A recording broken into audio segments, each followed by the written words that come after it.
ये इशिका किशोर जी की answer sheet है, जिनकी अभी रैंक 1 आई है इस साल। ये GS1 की आंसर शीट है, इसमें ज्योग्राफी और हिस्ट्री से रिलेटेड क्वेश्चन होते हैं। तो इनके थोड़े आंसर्स को देखते हैं और थोड़ा सीखते हैं कि आप भी अपनी आंसर राइटिंग में क्या इंप्रूवमेंट ला सकते हैं। सो पहला क्वेश्चन है आर्ट एंड कल्चर का, रीजनल म्यूज़िक से रिलेटेड है। UPSC म्यूज़िक से रिलेटेड इतने क्वेश्चन नहीं पूछती, वो टेम्पल आर्किटेक्चर से रिलेटेड ज़्यादा पूछती है, और क्या बोलते हैं स्कल्पचर वगैरह हो गई। इसमें देखो इन्होंने स्टार्टिंग में थोड़ा सा इंट्रोडक्शन दिया है। यहाँ पे तुम देखो इन्होंने स्टार्टिंग में ना एक मैप बना दिया लेफ्ट साइड में, और वहाँ पे पूरा दिखा दिया लोकेशन में कि कौन से लोकेशन में कौन सा म्यूज़िक फेमस है, जैसे Hindustani music, tribal music, Carnatic music, सब कुछ। ठीक है, और यहाँ पे इन्होंने आगे जाके सब कुछ भक्ति मूवमेंट से रिलेटेड भी बातें बता दी हैं, ट्राइबल म्यूज़िक से रिलेटेड भी इन्होंने एग्जाम्पल भी दिए हैं, पहाड़ी गीत, सब कुछ। और इन्होंने नीचे देखो कंक्लूजन में ना करंट अफेयर्स भी डाल दिया है, recent proposal for museum of Carnatic music. काफ़ी सारे बच्चे बोलते हैं आर्ट एंड कल्चर वगैरह में करंट अफेयर्स का क्या होता है। होता है भाई, तभी न्यूज़पेपर पढ़ना ज़रूरी है। दूसरा क्वेश्चन आपका ये फ्रीडम स्ट्रगल से रिलेटेड है। जस्ट बिकॉज ये 150 शब्द का है तो फिर इन्होंने जो मेन चीज़ें उन पे फोकस किया है। तो ये क्वेश्चन वर्किंग क्लास मूवमेंट से रिलेटेड है, हिस्ट्री का, कि उनका रोल फ्रीडम स्ट्रगल में कैसा था। तो यहाँ पे तुम देखो इंट्रोडक्शन में इन्होंने टेस्ट विद डेस्टिनी का लिखा है, ये आपका कीवर्ड है। एग्जामिनर कभी ये स्टार्टिंग की 3 लाइनें उसने नहीं पढ़ी होंगी, उसका ध्यान बस इस पे ही गया होगा, ट्विस्ट वाली लाइन पे। ठीक है, तो ऐसी जो मेन जो आपके कीवर्ड्स होते हैं उन्हें अपना अंडरलाइन कर दिया करो। फिर यहाँ पे इन्होंने क्वेश्चन का वो मेन बॉडी स्टार्ट कर दी है यहाँ से। ठीक है, यहाँ पे इन्होंने इंट्रोडक्शन छोटा लिखा है बिकॉज ये 150 वर्ड में लिखना था। अगर आपका 250 वर्ड का तो फिर थोड़ा सा और बड़ा इंट्रोडक्शन लिख सकते हो आप। तो यहाँ पे इन्होंने स्टार्ट कर दिया एमरजेंस ऑफ वर्किंग क्लास, कि कैसे वो स्टार्ट हुई थी, मॉडरेट्स से, गांधी जी के बारे में, नॉन कोऑपरेशन मूवमेंट से इन्होंने ऑल इंडिया ट्रेड यूनियन, हर चीज़ का इन्होंने जिक्र कर दिया। फिर यहाँ पे इन्होंने लाला लाजपत राय जी का भी जिक्र किया। ठीक है, non cooperation movement, civil disobedience movement का भी, और यहाँ पे इन्होंने अप्रोच भी बताया उनकी, यूनिटी एंड कोऑपरेशन। अब इस तरह के क्वेश्चन में ना आप गांधी जी का बार बार जिक्र करो। ठीक है, मतलब गांधी जी और मास मूवमेंट ये इकट्ठे ही होके चलते हैं हमेशा। ओके, और जो ये नीचे इन्होंने देखो खचड़ पचड़ सा कर रखा है ना, इस पे आपका क्या बोलते हैं पेनल्टी मार्क्स कट जाते हैं आजकल UPSC में। ठीक है, तो कोशिश करना कि आप ना करो। ये जस्ट बिकॉज एक मॉक टेस्ट था इसलिए इन्होंने कर दिया होगा, मेन आंसर शीट में इन्होंने ऐसा नहीं किया होगा।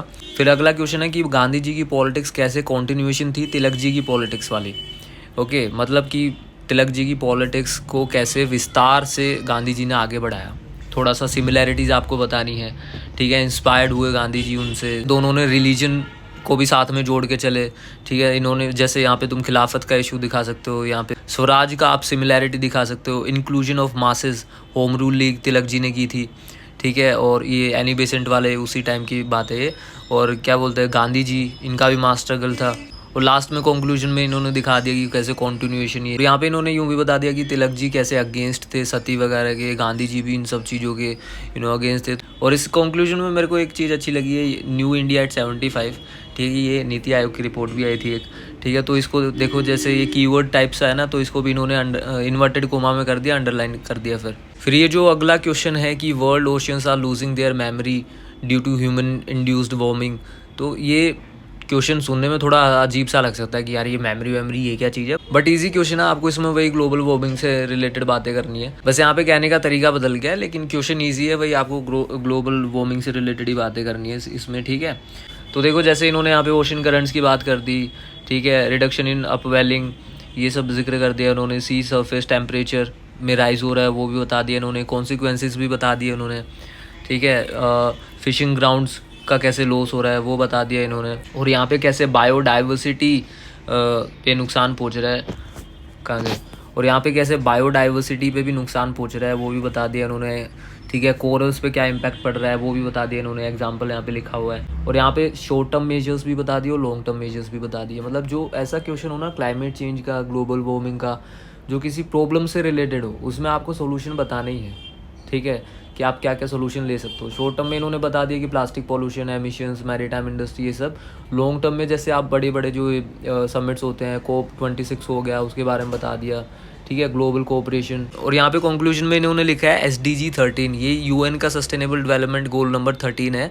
मैंने पहले भी आपको किसी वीडियो में बताया था कि इनको याद करके रखो, ये बड़े काम आते हैं। UN 17 गोल है टोटल, इनको सीक्वेंस वाइज याद कर लो, नंबर वाइज 1 2 3 करके पूरा। Poverty, hunger, health, education, gender justice, तो ये आंसर राइटिंग में बहुत काम आते हैं। ओके, तो जैसे इन्होंने क्लाइमेट एक्शन ये लिख दिया 13 वाला। तो आप ऐसे इन्हें यूज़ कर सकते हो। तो अगला क्वेश्चन ये ज्योग्राफी का है, सोल अमेंडमेंट क्या होती है। अब ये अमेंडमेंट पढ़ के तुम यूँ में सोचना है कि ये पॉलिटी का क्वेश्चन है, पॉलिटी का क्वेश्चन नहीं है। अमेंडमेंट का मतलब होता है जैसे कि थोड़े बहुत चेंजेस करना किसी चीज़ में, ठीक है, या फिर चेंजेस हो जाना। तो यहाँ पे इन्होंने बताया कि सोल में कैसे चेंजेस हो रहे हैं और क्यों हो रहे हैं। तो इन्होंने डायग्राम्स के थ्रू बता दिया यहाँ पे। तो इन्होंने स्टार्टिंग में डायग्राम के थ्रू बता दिया, यूज़ ऑफ फर्टिलाइजर, पेस्टिसाइड्स हो गया, ठीक है, सैंड माइनिंग हो गया, ठीक है। दैन यहाँ पे इन्होंने बेनिफिट्स भी बताए हैं, ठीक है, कि इसके क्या बेनिफिट्स हो रहे हैं। अमेंडमेंट हो रही है तो मतलब यूँ थोड़ी, देखो सोल के आप फर्टिलाइज़र यूज़ कर रहे हो, पेस्टिसाइड यूज़ कर रहे हो, तो उससे नुकसान ही थोड़ी हो रहा है, फ़ायदा भी तो हो रहा है। तो इन्होंने बेनिफिट्स भी गिनाए कि आपके इकोनॉमिक बेनिफिट्स क्या हैं। HYV सीड्स, ठीक है, पंजाब में कैसे यूज़ हो रही हैं। ओके, यहाँ पे फिर इन्होंने यूरिया, फर्टिलाइज़र, इन सब चीज़ों का भी यूज़ वो बता दिया। यहाँ पे आप नीम कोटेड यूरिया भी मेंशन कर सकते थे।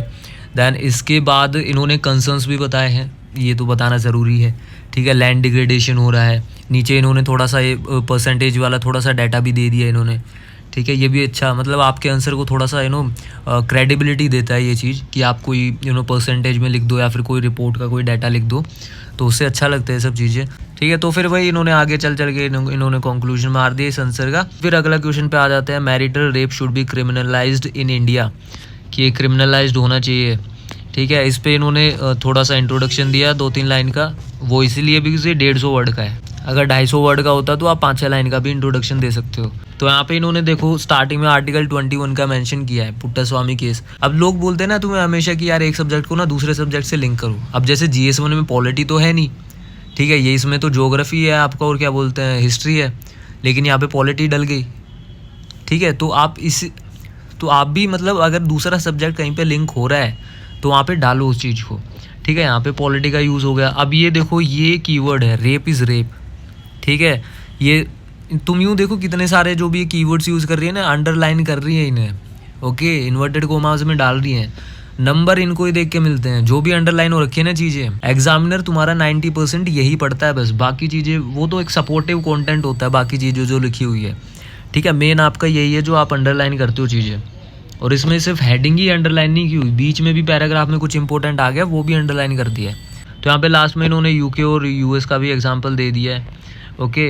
फिर इसके बाद आपका आता है केयर इकोनॉमी। ये काफ़ी रहता है बीच में, काफ़ी न्यूज़ में रहता है, तुम पढ़ना इसे, काफ़ी मतलब इंटरेस्टिंग टॉपिक है। ये 150 वर्ड में आया, मेरे को अजीब लगा, ये 250 में देना चाहिए था, ज़्यादा सही लगता है। अब केयर इकोनॉमी, अब ये थोड़ा GS3 का क्वेश्चन नहीं लग रहा, लेकिन ये GS1 में आ गया।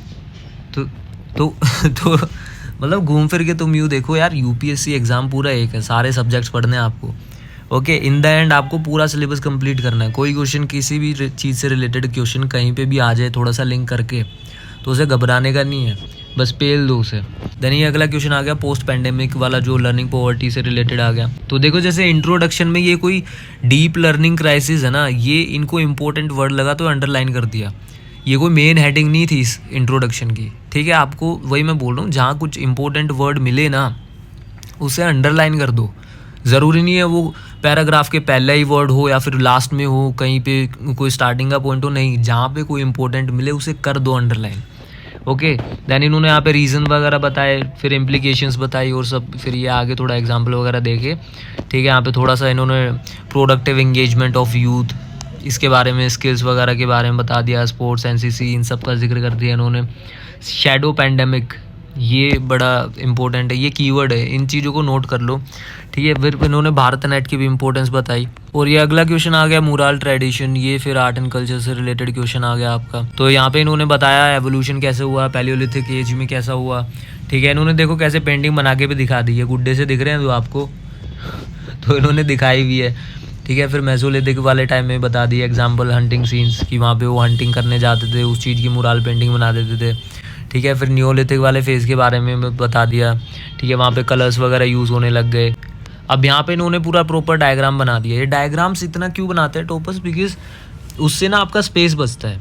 अब तुम यूँ देखो, यहाँ पे इन्होंने 5 पॉइंट बता दिए, ये इतने से एरिया में बता दिए। अगर 5 पॉइंट ऐसे लिखने जाते ना तो ये बहुत ज़्यादा स्पेस ले लेता, और डायग्राम्स में आपके जस्ट ये इज़मार वगैरह ये सब चीज़ें नहीं लगती, ठीक है। तो आपका उसका भी स्पेस बच जाता है। आप वैसे लाइन में लिखोगे तो पूरा आपको सेंटेंस बना के लिखना पड़ता है। तो डायग्राम्स भी जहाँ बने तुम बना दो, कोशिश करो, मतलब हर 2-3 क्वेश्चन में एक डायग्राम तो हो ही हो, ओके। तो यहाँ पे इन्होंने एग्जांपल बता दिया पूरा। देन कैरेक्टरिस्टिक्स, अब ये 250 वर्ड का है, ठीक है। सारे क्वेश्चन वो क्या बोलते हैं, सारे क्वेश्चन आपको 150 वर्ड के नहीं आते, 10 250 के, 10 150 के। फिर इन्होंने देखो यहाँ पे फंडामेंटल ड्यूटी 51A, तभी मैं बोलता हूँ ये चीज़ें रट्टी होनी चाहिए। Fundamental rights, preamble, fundamental duties और DPSPs, ये दिमाग में घुसा लो इन चीज़ों को, ठीक है। चाहे रैप्टे मार मार के रटो, लेकिन इन्हें रट लो बस। ओके, सो ये इन्वायरमेंटलिज्म वाला क्वेश्चन है आपका पोस्ट इंडिपेंडेंस वाले टाइम वाले फेज़ में। इसमें आप वही चिपको आंदोलन, नर्मदा बचाओ आंदोलन, इन सब चीज़ों का यूज़ कर सकते हो।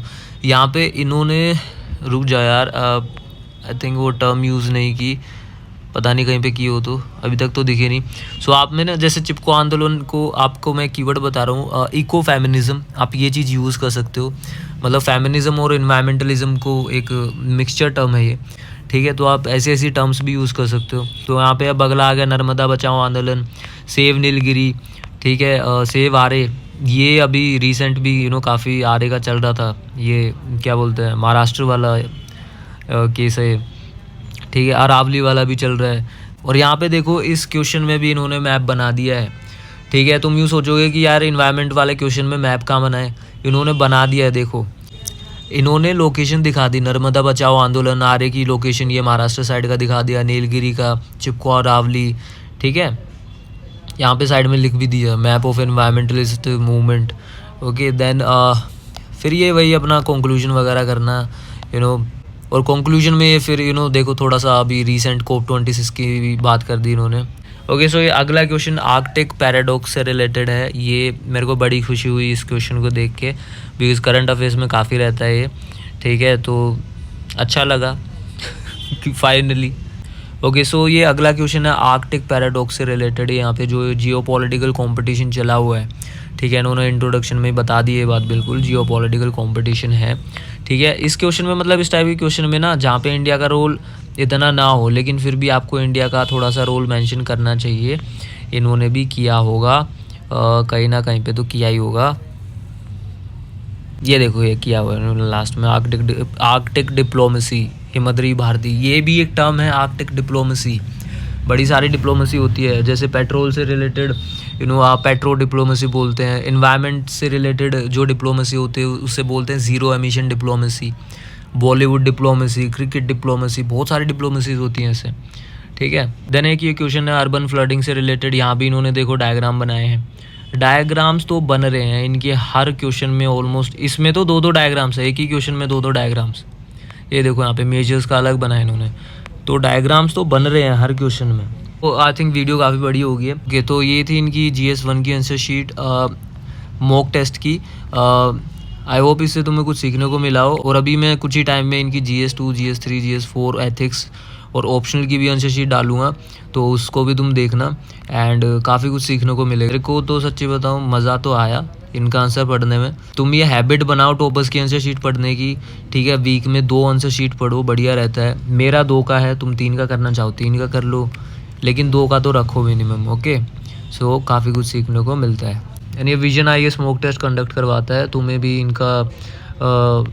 इनके उसमें मॉक टेस्ट वाले में अप्लाई करना हो तो कर देना। मेन से पहले होते हैं बेसिकली, कई सारे कोचिंग सेंटर्स के होते हैं, तुम्हारी मर्जी किसी को दो, लेकिन भाई अब विजन वालों की काम आई है अपने, तो फिर एक बार इनके बारे में भी सोच लेना, ठीक है। मेरा बोलना फ़र्ज़ बनता है क्योंकि क्योंकि इनसे सीखने को मिल रहा है अपने को। सो या bye bye, tata, take care, love you, शव यू, जिंदा रहो, आबाद रहो एंड खुशहाल रहो, सदा सुहागन रहो। मिलते हैं अगली वीडियो में, तब